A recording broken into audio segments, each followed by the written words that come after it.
Milky वे असं म्हणतात। वर्ग सूर्यासारख्या 5वा असंख्य ताऱ्यांचा समूह विषय म्हणजे आकाशगंगा होय। परिसर अभ्यास अनेक सूर्य भाग आणि 1 सूर्याभोवती फिरणाऱ्या ग्रहांच्या माला म्हणजे सूर्यमाला या आकाशगंगेमध्ये आहे। या आकाशगंगेतील आपण आपल्या सूर्यमालेचा आता अभ्यास करूयात। ही आहे आपली सूर्यमाला। सूर्य आणि सूर्याभोवती फिरणारे हे ग्रह आहेत। या सूर्यमालेमध्ये बुध हा पहिल्या क्रमांकावर फिरत असून शुक्र हा दुसऱ्या क्रमांकावर, तिसऱ्या क्रमांकावर पृथ्वी हा ग्रह, तर 5व्या क्रमांकावर गुरु हा ग्रह आहे। 6व्या क्रमांकावर शनी आणि 7व्या क्रमांकावर युरेनस असून 8व्या क्रमांकावर नेपच्यून हा ग्रह फिरत आहे। अशा प्रकारे सूर्य हा एक तारा आणि त्याभोवती फिरणारे हे 8 ग्रह आहेत। हे ग्रह स्वतःभोवती फिरत असतात, त्यालाच परिभ्रमण असं म्हणतात।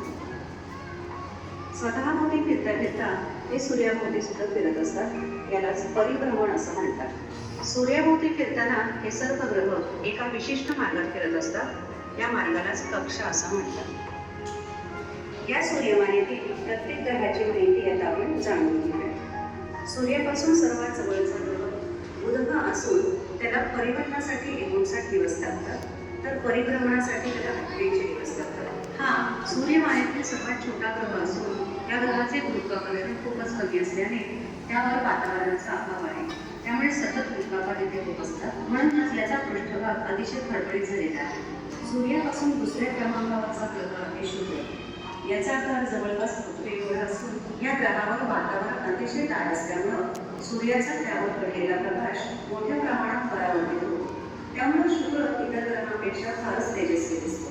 याचं आणखी एक वैशिष्ट्य म्हणजे हा स्वतःभोवती फिरताना पूर्वेकडून पश्चिमेकडे फिरतो, त्यामुळे या ग्रहावर सूर्योदय पश्चिमेकडे तर सूर्यास्त पूर्वेकडे।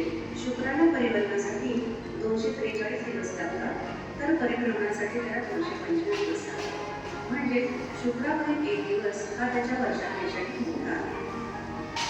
ज्या ग्रहावर आपलं वास्तव्य आहे असा सूर्यापासून 3ऱ्या क्रमांकावर असणारा ग्रह म्हणजे पृथ्वी होय। संपूर्ण